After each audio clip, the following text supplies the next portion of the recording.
अनिल, ये तीनों posters okay हैं। एक काम करो, इनकी आज ही प्रिंट निकलवाओ, ठीक है? और 20-20 फीट की होर्डिंग्स पूरे पुणे में लगनी चाहिए। अंडरस्टूड? नमस्कार रति मैडम। अरे गावड़े जी, आप कुछ काम था आपको? नहीं, काम तो नहीं था।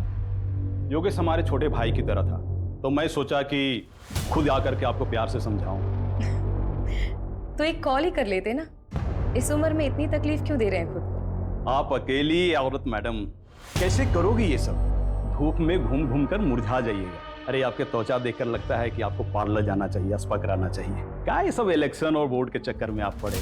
आप एक अकेली औरत से डर रहे हैं क्या? अरे डरे नहीं मैडम जी, हम चाहते हैं कि आप हमारे पार्टी ज्वाइन कर लें। पैसे वैसे की कभी कोई कमी नहीं होने दी, बस कभी कभार खुश कर दीजिएगा। दोबारा अगर यहाँ दिखे ना तो पुलिस में कंप्लेंट कर दूंगी तुम्हें। Get out!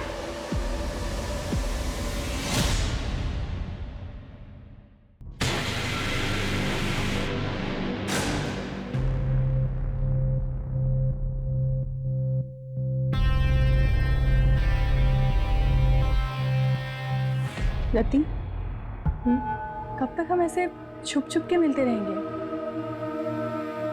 काजल प्लीज मुझे थोड़ा और टाइम दे दो। मैं अब तक उस गिल्ट से बाहर नहीं आ पा रही हूँ। कब तक तुम उस गिल्ट में रहोगी? तुम उस गिल्ट से इसलिए नहीं निकल पा रही हो क्योंकि तुम निकलना नहीं चाहती। और मुझे तो ऐसा लगता है कि तुम मेरे लिए सीरियस नहीं हो। नहीं काजल, ऐसी कोई बात नहीं है। मैं तुमसे बहुत प्यार करती हूँ। I love you so much. I love. तुम डिसाइड कर लो, तुम्हें मैं चाहिए या फिर तुम्हारे ये गिल्ट। तुम्हारे पास 1 हफ्ते का समय है। मैं कानपुर जा रही हूँ, मेरी माँ का ऑपरेशन है। काजल, धारा जल्दी करो, लेट हो रहा है। आ रही हूँ, 1 मिनट आ रही हूँ। ये लीजिए। क्या है, कैसे काम वाली जैसे कपड़े पहनती हो? थोड़ा तो मेंटेन रखा करो अपने आप को। कौन कहेगा डॉक्टर की बीवी? इसीलिए बाहर लेके नहीं जाता कहीं। वो आपको लेट हो रहा था ना, इसलिए ऐसे ही उठ के आपके लिए नाश्ता बहाने तो हजारों हैं तुम्हारे पास। जाओ चाय लेके। माँ मेरे लिए भी नाश्ता दे देगा। 10:30 बज गए, अब तेरी आँख खुल रही है। देखो अपने साहबजादे को, बोर्ड के एग्जाम है इसके और नींद पूरी नहीं होती इसकी। पापा बस करो ना। 98% मार्क्स नहीं आए ना तेरे, तब बताऊंगा तुझे। क्या करूंगा 98% लाके? मुझे डॉक्टरी नहीं करनी है, MBBS नहीं करूंगा, आर्ट्स करूंगा, आर्ट्स। ऐसे ना फोर्स नहीं कर सकते हो मुझे। मेरी लाइफ पे ना कंट्रोल करना बंद करो। कर सकता हूँ, बापू तेरा कौन देगा तेरे आर्ट्स के पैसे? याद रखना, मेडिकल की पढ़ाई नहीं की ना तो इस घर से एक पैसा नहीं मिलने वाला तुझे। ये बाप नहीं होता ना, इधर ही लाफा खाता। हमें क्या बोल रहा?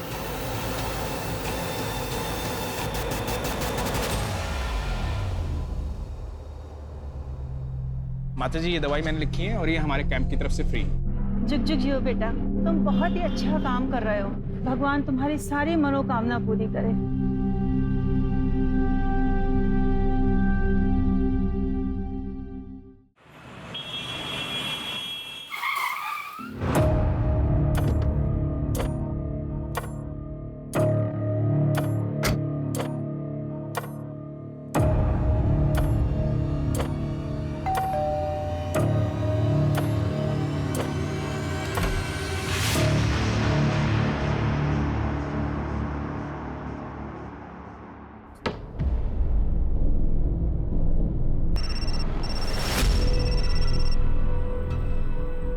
रवि, वो मैंने आपसे जो 2 लाख रुपए मांगे थे ना बैंक से निकालने के लिए, वो प्लीज लेके आना। सारा फालतू चीजों के लिए पैसे नहीं है मेरे पास, पहले भी कई बार बोल चुका हूँ मैं। रवि, आप अच्छे से जानते हो मैं पैसे वेस्ट नहीं करूंगी। मुझे जरूरत है इसीलिए मांग रही हूँ। बाद में बात करता हूँ। अभी किसी पेशेंट के यहाँ आया हूँ, तबीयत ज़्यादा खराब है उसकी, आने में लेट हो जाऊँगा।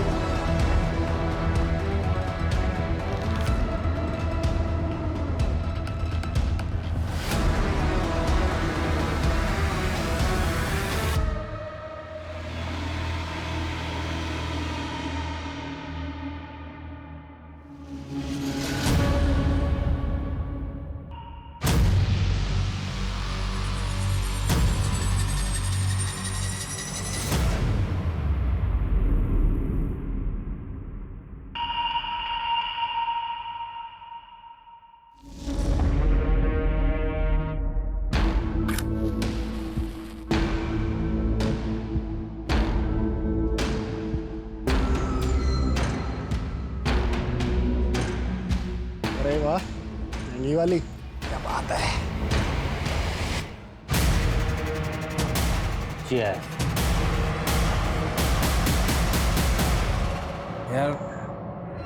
मेरी तो बस एक ख्वाहिश है, मुझे ना अपने बेटे को जोर से गले लगा के आई लव यू बोलना है। अरे रवि बाबू, आपके दुख की दवा तो आसान है। आप ना अपने बाप वाली ईगो ना साइड में रख के अपने बेटे को जोर से गले लगा के आई लव यू बोल दो। बिल्कुल। पर मेरे दुख की दवा नहीं है बाबू, 28 का हो चला हूँ पर कोई मिलती ही नहीं है। अरे ऐसा लुक्के के जैसा घूमेगा तो तेरे को कभी कोई नहीं मिलेगी। भाऊ आप तो लुक्के नहीं हो ना, तो आपके आगे पीछे क्यों नहीं घूमती 4-5 लैला है? मुझे लुक्का बोल रहे हैं। भाऊ मैं क्या बोल रहा था कि अबे क्या कर दिया ये? हाँ समझता नहीं तेरे को? हाथ कैसे लगाया मेरे को तूने? अरे लड़की खड़ी है, शर्म नहीं आती तुम लोगों को? हाँ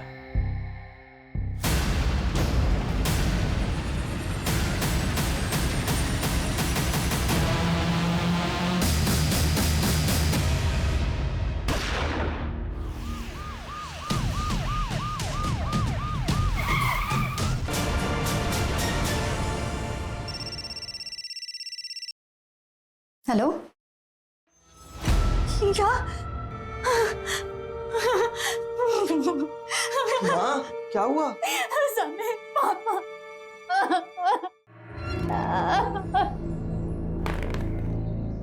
क्या बात है?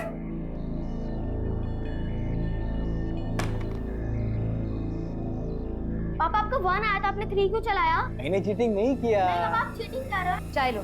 आई देखो ना पापा चीटिंग कर रहे हैं। क्या टिया, तू भी किसको बता रही है? ये तो खुद चीटर है।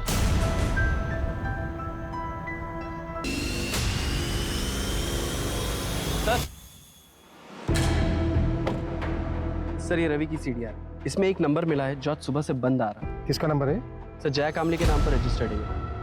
रेगुलर बातचीत होती थी? हाँ सर, दिन में 2-2 घंटे बात होती थी। सर तो कहीं ये डॉक्टर रवि का अफेयर तो नहीं चल रहा था? पॉसिबल है। पोस्टमार्टम रिपोर्ट आई? सर डिटेल पोस्टमार्टम रिपोर्ट आने में 1 हफ्ता लगेगा। प्राइमरी पोस्टमार्टम में ये आया है कि तीनों की बॉडी में 250 ml से ज्यादा अल्कोहल है। मतलब पूरे चांसेस हैं कि फुल नशे में हो। उनके पास ऐसा कोई रीजन नहीं। क्या आप लोग इन्हें जानते हैं? नहीं नहीं सर। नहीं। क्या इसको जानते हैं? नहीं जानते सर। जया कामली, शायद नाम सुना हो। नहीं जानते सर। श्योर? जी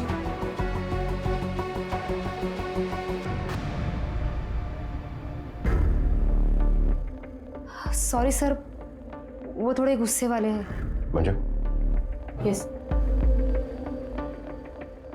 इन दोनों को देखिए, कभी आपने प्रदीप के साथ देखा है इन दोनों को? जानती हैं आप इन्हें?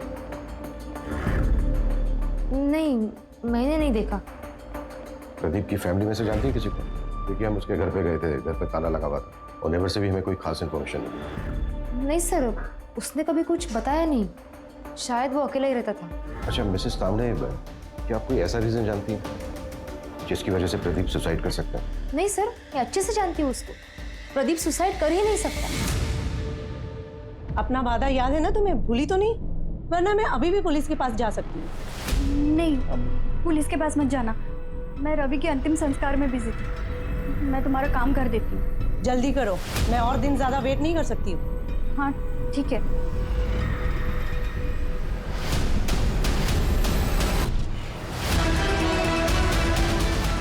क्या इसको जानते हैं? नहीं सर।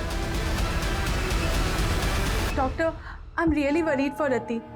उसके पीए को भी कॉल किया था पर उसे भी नहीं पता वो कहाँ है। कुछ दिन की छुट्टी बोल करके गई थी। हाँ आज रति का सेशन था पर वो आई नहीं। टू बी ऑनेस्ट मैं खुद भी उसके लिए थोड़ा वरीड हूँ, स्पेशली लास्ट सेशन के बाद। मुझे पता था कि यही होगा। आप कितना भी भाग लो लेकिन आपके कर्म आपको ढूंढ ही लेते हैं, इसलिए मेरे साथ ये सब हो रहा है। काजल भी मुझे छोड़कर चली गई, कुछ बचा ही नहीं मेरी जिंदगी में, कुछ भी नहीं। मैंने उसे बहुत समझाया था लेकिन वो मेरी बात समझने के लिए तैयार ही नहीं थी। अगर आपसे वो कांटेक्ट करती है ना तो आप प्लीज़ मुझे कॉल करके बता दीजिएगा। ओके।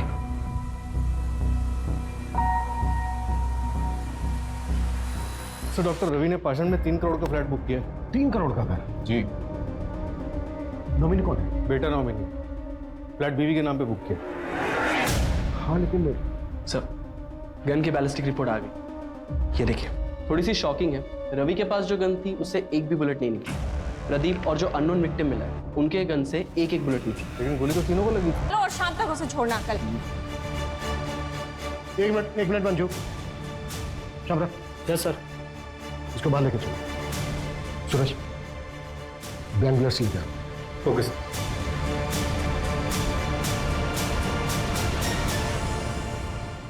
चल पकड़। मिला गन? निशाना लगा उसमें। घबरा मत, निशाना लगा। शाबाश। हाँ लगा निशाना।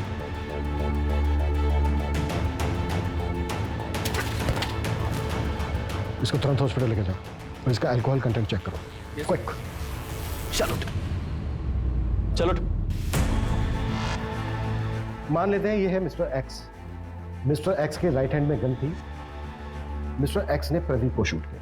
प्रदीप के राइट हैंड में गन थी। प्रदीप ने रवि को शूट किया। रवि के हाथ में भी गन थी, लेकिन रवि की गन तो चली नहीं, तो फिर मिस्टर एक्स को गोली लगी कैसे? देखो, इन तीनों के ब्लड में 250 ml से ज्यादा अल्कोहल कंटेंट था। बिल्लू भी हैवी ड्रिंक करता है, जैसा कि हमने देखा कि बिल्लू ठीक से खड़ा भी नहीं हो पा रहा। निशाना लगाना तो दूर की बात। सर तो फिर ये मिस्टर एक्स और प्रदीप का निशाना इतना सटीक कैसे लगा? दोनों में से किसी का भी निशाना नहीं चुका। इसका मतलब ये पूरा क्राइम सीन सेटअप था। एग्जैक्टली, हमें गुमराह करने के लिए। ये कोई मास सुसाइड नहीं, बल्कि मास मर्डर था। इसका मतलब साफ है कि यहाँ पे इन तीनों के अलावा भी कोई चौथा था, और ये चौथा है हमारा असली मर्डर। और अपना मुंह बंद रखना। और हाँ, याद है मुझे मेरी डील, शहर छोड़ के चली जाऊंगी मैं। तेरे लिए यही अच्छा होगा। और गलती से भी समीर की कंप्लेंट पुलिस में नहीं करूंगी। बोला ना, नहीं करूंगी।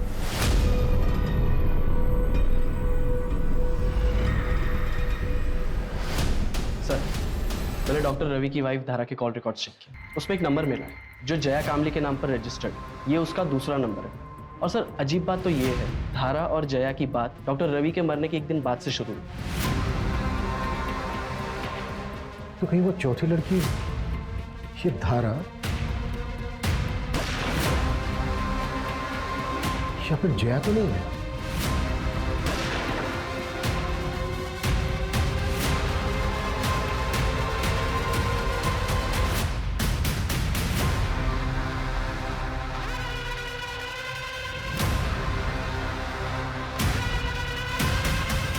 जी, मैं जानती थी जया को। उसका रवि के पास इलाज चल रहा था।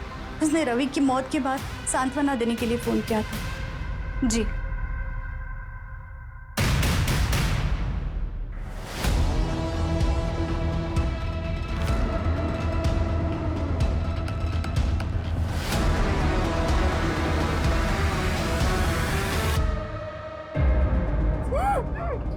मेरे पापा से वापस मिलने की कोशिश की ना तो जान से मार दूंगा। मैं नहीं जानती। ए, नाटक बंद कर। मेरे पापा डॉक्टर रवि मुझसे मिलने आते हैं ना, तेरे साथ इधर गुलछड़े उड़ाते हैं ना। क्या चाहती है तू? उनकी प्रॉपर्टी? एक बात कान खोल के सुन ले, मेरे पापा की प्रॉपर्टी पे सिर्फ मेरा और मेरी माँ का हक है, समझी? सूरज, जया का मूवमेंट ट्रैक हुआ? मर्डर वाली रात को कहाँ थी? सर जया का फोन तो उसके घर पे ही एक्टिव था, और कोई ऐसा क्लू नहीं मिला जिससे ये पता चले कि जया क्राइम साइट पे गई। जैसे क्राइम साइट पे जाने वाले सभी रास्तों का सीसीटीवी हम स्कैन कर रहे हैं। और सर हॉस्पिटल स्टाफ से भी बात हुई, उन्होंने बताया कि जया को डायबिटीज और ये डॉक्टर रवि इंसुलिन के शॉट लगाने से घर पे जाता है। व्हाट?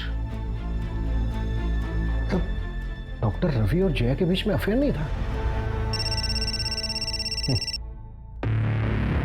हेलो, अच्छा, नजर रखो उस पर।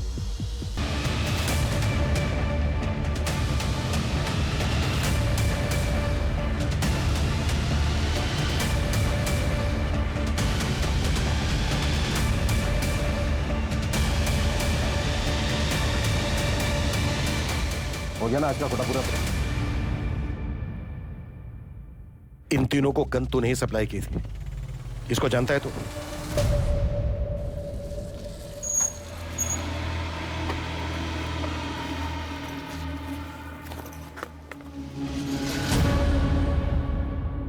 ये आपका गन और भाऊ ये आपका गन।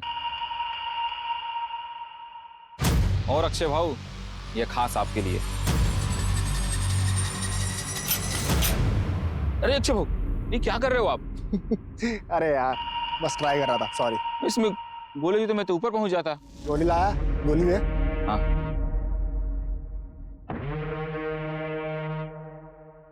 और चौथी वाली कहाँ है? चौथी गन है ये। वैसे भाऊ आप लोग करने क्या वाले हो? मतलब बस पूछ रहा था मैं, अपन को क्या?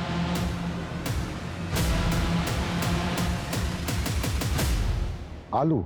हाँ सब 3 लोग थे, 4 गन लेके गए और उनके पूरे सीट पे आलू भरे थे। ये जो तीसरा आदमी था इसका क्या नाम बताया तुमने?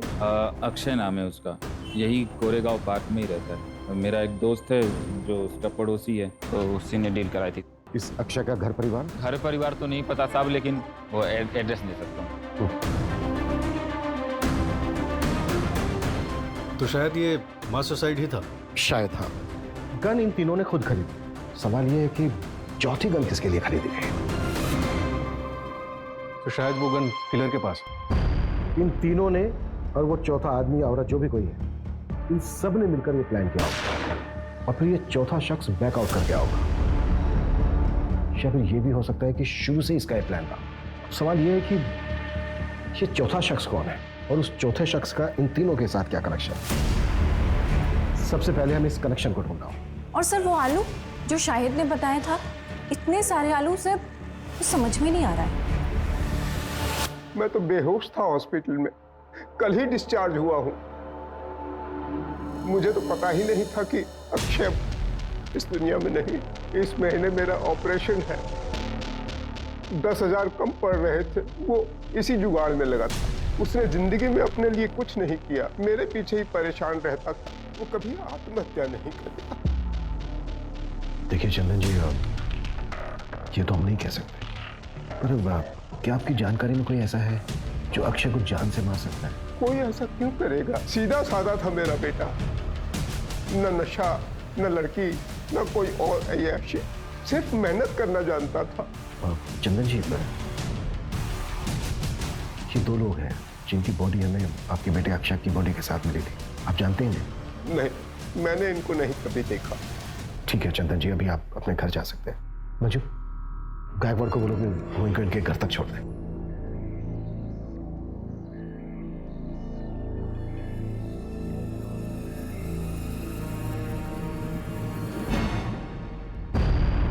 सर तो वो चौथी औरत रति थी। कि रति के केस में ना और कंफ्यूज कर दिया है। 3 आदमी 1 औरत। आखिर ये करना क्या चाह रहा है? रति के हस्बैंड ने सुसाइड किया और बाकी के 3 विक्टिम।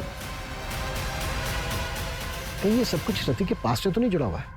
और सर राति के पोस्टमार्टम के मुताबिक उसके बॉडी से भी अल्कोहल बरामद हुआ था, 126 ml। फिलहाल हमारे लिए यही जानना जरूरी है कि इन चारों का आपस में लिंक क्या था। क्या ये चारों एक दूसरे को जानते थे? सर अफेयर का भी एंगल हो सकता है। पॉसिबल है, पर सवाल वही है कि किसके साथ? हो सकता है एक के साथ, हो सकता है तीनों के साथ, और यही झगड़ा जलन इन मर्डर्स की वजह बनी। पॉसिबल है। अच्छा, रति जादव की बॉडी किसको मिली? सर रति यादव के psychiatrist doctor Nirav.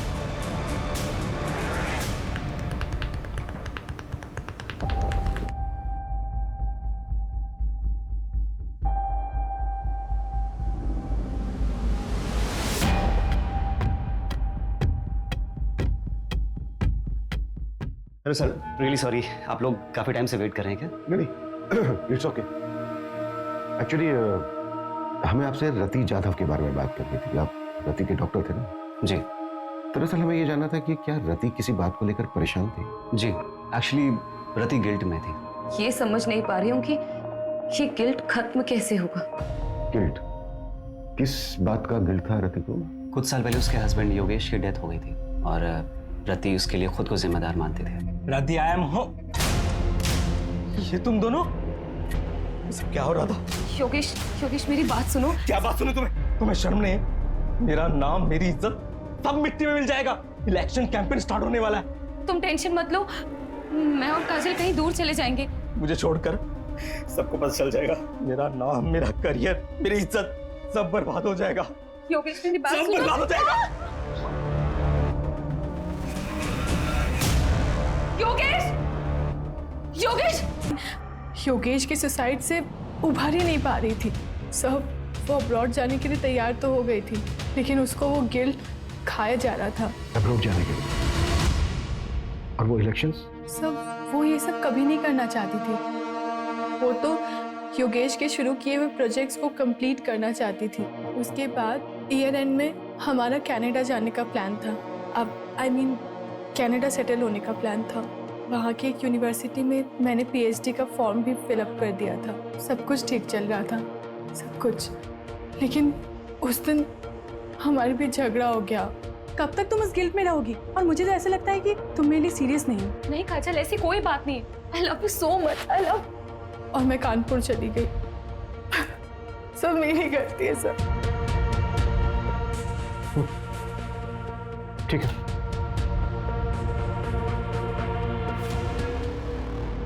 Sir, Pradeep ने मार्केट से 10 लाख रुपए उठाए थे और सर प्रदीप की लोकेलिटी में एक ज्वेलरी शॉप है, उसने वहां से 20 लाख के गहने ऑर्डर किए थे और सर उसने दुकानदार से कहा था कि वो अपनी बेटी के फ्यूचर के लिए इन्वेस्टमेंट करना चाहता है। कहाँ है उसकी बेटी? सर मैंने पता किया है, 13 साल पहले प्रदीप को एक बेटी पैदा हुई थी, लेकिन सर बच्चे को जन्म देते समय उसकी वाइफ की मौत हो गई थी और सर उस नर्सिंग होम के रिकॉर्ड्स पता करते हुए हमें एक जाना पहचाना नाम मिला है जिसने उस वक्त उसी नर्सिंग होम में एक मरे हुए बच्चे को जन्म दिया था। कौन?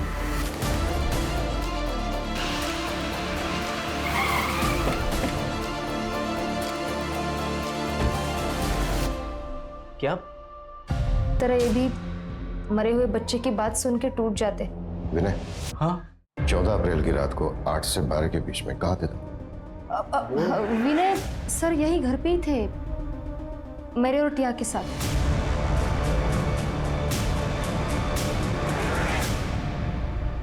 सर, रति के बैंक रिकॉर्ड्स चेक करके पता चला है कि कनाडा की एक यूनिवर्सिटी में उसने 30 लाख रुपए की फीस भरी थी और अगले महीने उसे 70 लाख रुपए और भरने थे। प्रदीप ने 20 लाख रुपए के गहने ऑर्डर किए थे और डॉक्टर रवि ने 3 करोड़ का फ्लैट बुक किया। ये लोग इतने बड़े इन्वेस्टमेंट कर रहे हैं जबकि इनके अकाउंट में पेमेंट करने के लिए पैसे नहीं थे। ये भी तो हो सकता है कि पैसा कहीं से आने वाला हो इनके पास और ये बात पहले से किसी को पता। सर रवि को मारने के लिए धारा, जया और समीर सबके पास मोटिव था। और तो और सर प्रदीप को मारने के लिए विनय के पास भी मोटिव था।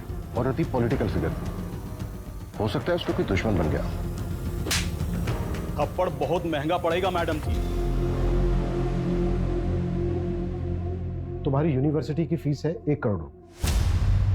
सतीश 30 लाख रुपए भर चुकी थी, राइट? जी। बाकी के बचते हैं 70 लाख रुपए, लेकिन रति के बैंक अकाउंट में 70 लाख रुपए थे नहीं, तो फिर वो बाकी के पैसे कहां से बनने वाले थे? सब नहीं काजल, लोन लेने की जरूरत नहीं है। मुझे पैसे डबल करने की एक अच्छी स्कीम मिल गई है जिससे हम अपनी फीस भी भर सकते हैं। जितनी बड़ी रकम उतना बड़ा इनाम। ऐसी कौन सी स्कीम है? तुम ऐसे चक्रों में क्यों पड़ रही हो? काजल ऐसा कुछ भी नहीं है, मैंने सब क्रॉस चेक किया है, सब जेन्युइन है, डोंट वरी। तुम ट्रस्ट करते हो ना मुझ पे? ऐसे दुगने करने वाली स्कीम? एक मिनट, तुम इसके बारे में और क्या क्या जानती हो? रति ने मुझे बस इतना ही बताया था। बेटा मैंने मम्मी को मैसेज कर दिया है, अब मम्मी से ले लो पैसे। ओके ओके बेटा। सर मैंने पता किया, मर्डर से 1 हफ्ते पहले रवि ने 1 करोड़ रुपए का लोन लिया था मार्केट से, और उसी तरह प्रदीप ने 50 लाख, रति ने 50 लाख और अक्षय ने अपने दोस्त से 5,000 रुपए उधार लिए थे। और ये पैसा हमें किसी के भी घर से या फिर किसी की भी डेड बॉडी के पास से नहीं मिला। तो इसका मतलब सर इसका मतलब साफ है, हम चौथे आदमी को ढूंढ रहे थे, लेकिन बाजी किसी 5वें आदमी मास्टरमाइंड, वो 5वां ही आदमी है। हाँ मंजू। सर आपने मुझे जैसा बोला था एक बार क्राइम सीन चेक करने के लिए, आप क्राइम साइट पे फौरन आ जाइए, हमें यहाँ कुछ मिला है।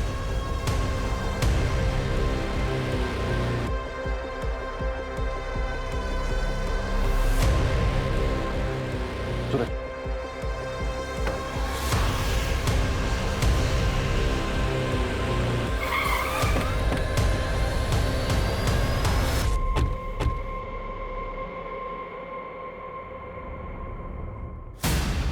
सर ये देखिए क्या मिला।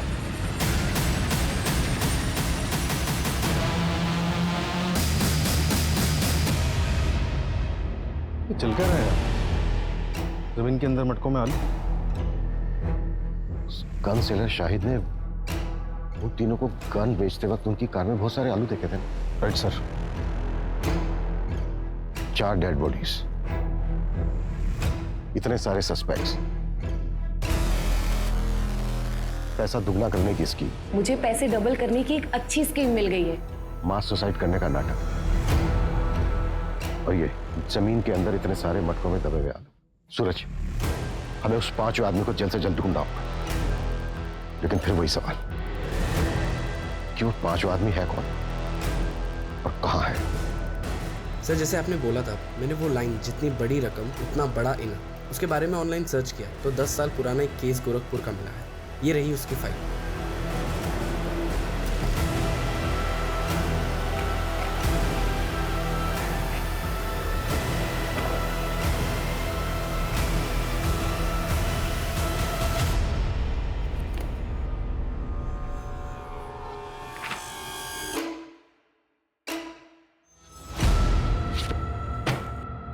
दस साल पहले देव श्रीवास्तव ने पोंजी स्कीम बनाई थी और सबको लूट लाट कर भाग गया था। ये केस सीरियस तब हुआ जब 2 भाइयों ने सुसाइड कर लिया।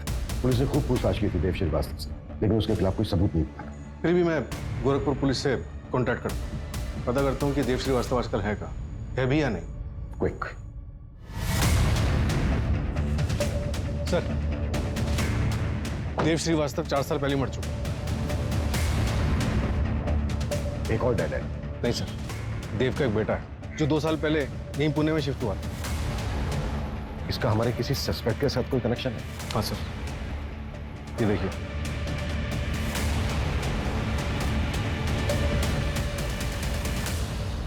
मेरे पास पैसे डबल करने की स्कीम है। ऐसा होता है क्या?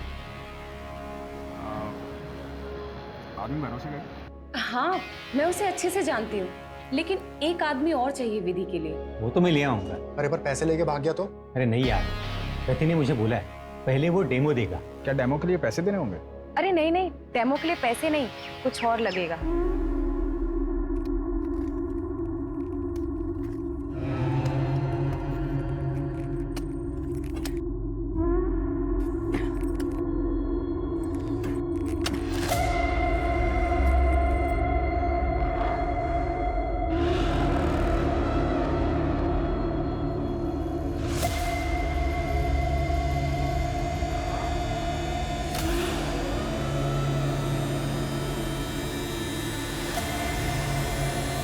अब क्या करना है?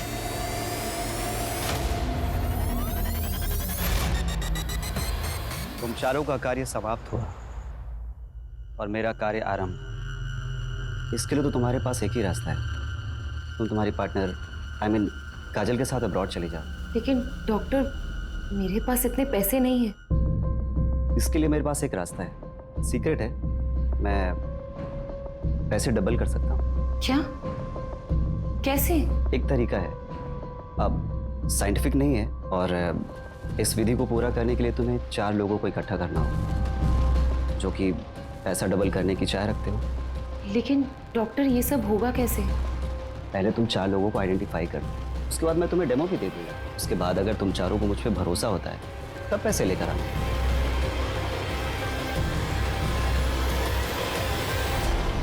मुझे वरदान है कि मैं जरूरतमंद लोगों के पैसों को 2 गुना कर सकता हूँ।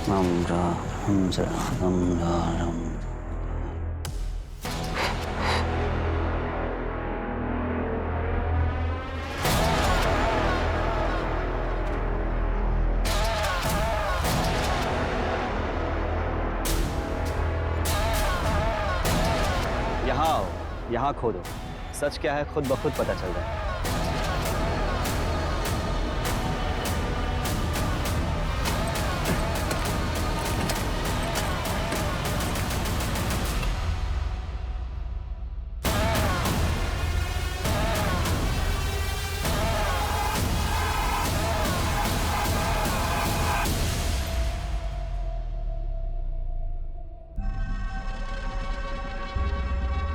बाबा, आपने तो चमत्कार कर दिया, हम पैसे भी लाए, उन्हें भी आज 2 गुना कर दो।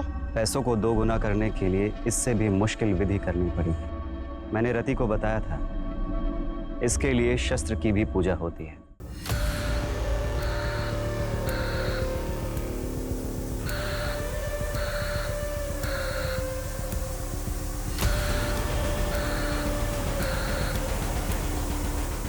अब मुझे इस कार्य को पूरा करने के लिए समय लगे और एकांत भी। उसके पहले आप लोग आपके मोबाइल फोन्स स्विच ऑफ करके इस बैग में डाल दीजिए। अब आप लोग शुभ घड़ी की प्रतीक्षा कीजिए।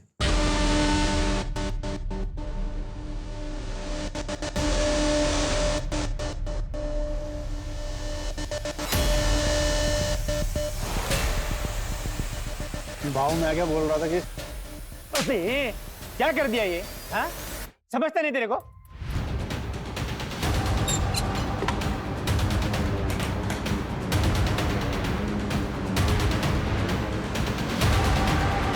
सूरज, पूरे शहर में मुझे नाकाबंदी चाहिए। हर जगह पर मेरा की फोटो खिंचवाओ, खास करके शहर के फोटो।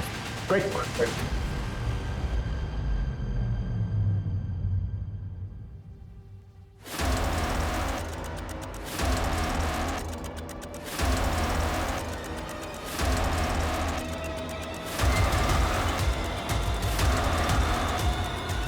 आप लिसन, तुम रूम में जाके शैंपेन निकालो।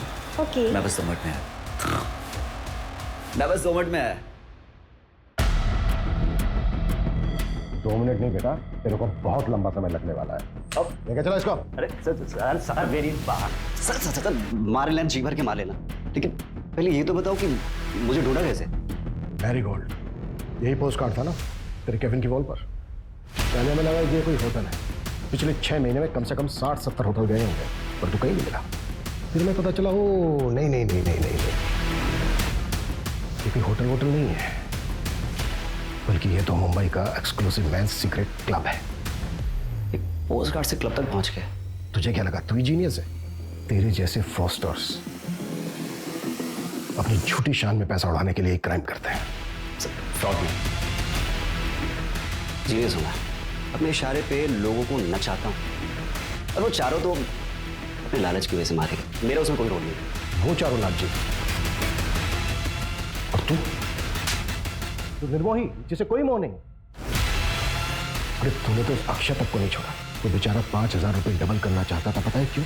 ताकि वो अपने बीमार बाप का ऑपरेशन करा सके। आत्मी लक्ष्मी को कौन जाने देना चाहता है? मैंने तो बस एक शतरंज की खेल की तरह जाल बिछाया, जो फंसा हो गया।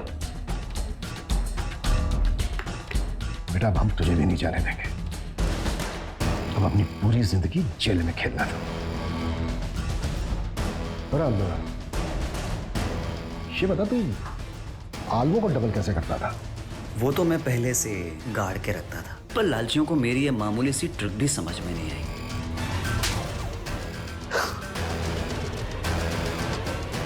नीरव को कोर्ट ने आईपीसी की धारा 302 एंटी सुपरस्टिशन और ब्लैक मैजिक के तहत दोषी पाया और 14 साल की सजा सुनाई। लालच एक ऐसी बला है जिसमें आदमी सब कुछ भूल जाता है, अपनी सुध बुध कमाता है। तीनों पढ़े लिखे लोग अच्छी सोसाइटी से थे, चाहते तो मेहनत करके खूब पैसा कमा सकते थे, पर नहीं, सब कुछ भूल भाल कर जल्दी जल्दी पैसा कमाने के चक्कर में अंधविश्वास में फंस गए और अपनी जान गंवा बैठे। फिर मुलाकात होती है एक और केस